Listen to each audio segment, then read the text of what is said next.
Come back! Where are you going? Come back! Oh my gosh, my car doesn't like me. Oh no, it's about to hit a tree pole thing. Oh, great heavens. What is going on, guys? Vuxury here. In today's video, we'll be going over Greenville's most useful features. This is just a filler video until all the higher quality videos come out. But yeah, enjoy. The first useful feature in this video would be gauge style. So we have standard and realistic shifting. Both of these tie into each other, and I'll explain why right now. So if we hop in the car, this is what the standard gauges look like. There's one issue with it though. It doesn't have a RPM gauge. I wish it did because yeah, I like the standard gauge. But we have everything else laid out on the right side of the screen, which makes this very useful. So you have everything you need, such as your metric or imperial layout. I forgot the name for that, but you get the point. You got your speed right here, your fuel right here, your gear right here. You have a fuel light if your gas gets a little low. You got cruise control, power on and off for the car. No clue why I'm going over this. Y'all already played Greenville. You also have cool logos for your other type of gauges, but for some reason this car is acting like it doesn't have traction control or ABS, so I don't know. Next, you have gear shifting. So if you want arcade, then basically if you press W, it goes forward. If you press S, it goes backwards.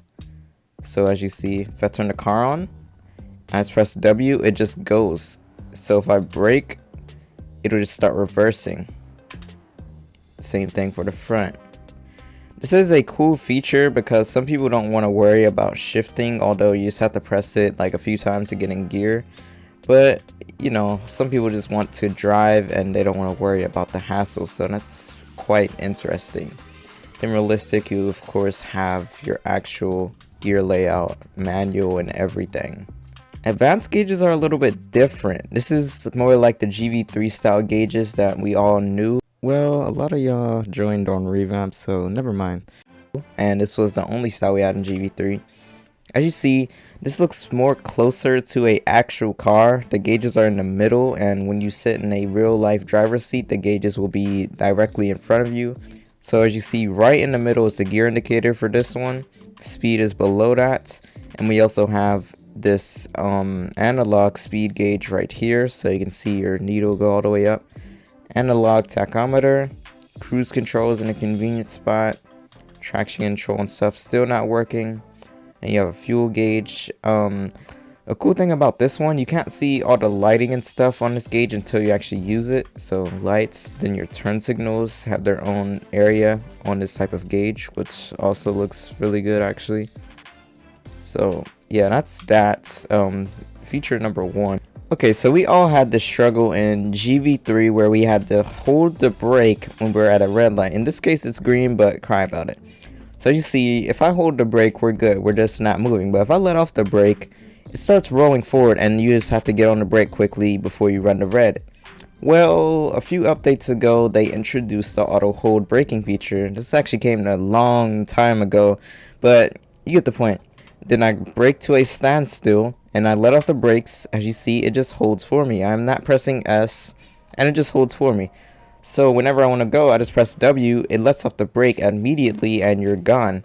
Everybody uses this feature, so it's not like, oh, you're taking too long to get off the line and stuff.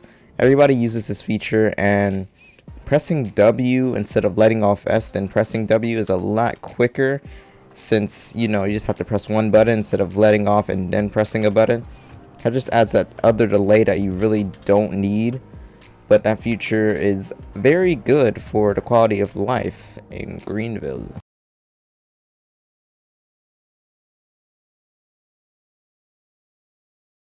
Engine always on is another good feature, especially if you're trying to hide from someone. Engine always on is another good feature, especially when you want to hide from someone or you just don't want to be involved with anyone at all, especially if that bacon hair is chasing you in a public server. This feature allows you to turn off your car or just not turn on your car at all when you get in. So if I get in my car, as you see, it just does not turn on. Just still doesn't turn on. So if I turn this feature on in the settings, which will change to yes, The car automatically just turned on. I didn't even press F.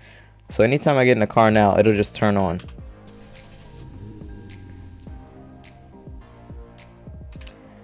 Now I'm so glad that they added this feature, because for those videos where you want to record the startup of your car, you do not have time to get your camera position right for the startup if you didn't have that feature.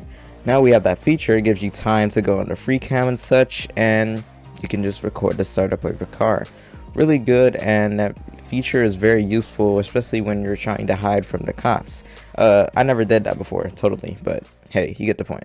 The next most useful feature in the game is the steering speed. Now this one I don't really change. I leave it on medium, but depending on the situation, you might want to have fast steering. So if you have fast steering, it turns very fast. As you see, as soon as I turn, it's turning. So slow is a little bit slower, as you can see. Wait, I think you gotta get out. Okay, yeah, so slow is a lot slower, as you can see, a lot slower. Then we'll go to the one I play on, medium. This one I play on, it's not too fast, but you know, it's getting close to being fast. Now, most people don't play on fast steering, so I'll show you how it is. It's a bit. So say somebody's about to driving to you, boom. You know, you might get a little curb rash or something, but you'll be alright. Then boom, quick little turn. So you want to juke someone? They weren't ready for it because you're on fast steering. See, that one's kind of sketch because the corner is kind of tight, but you get the point. But yeah, it looks really cool, especially when you just want to bip around. But I leave mine on medium as, yeah. One of the most important features that we have now compared to GV3 is car collision. So back in GV3, back in my day, basically if you spam cones in front of somebody and crash into them at the same time, there's a high chance that they will go flying in the air. I know this from experience, but now that we have the option to turn off collisions, you won't really get crashed into as much. When you first play Greenville ever, this will be set to off, so that's good that people don't have to go to the settings and change it.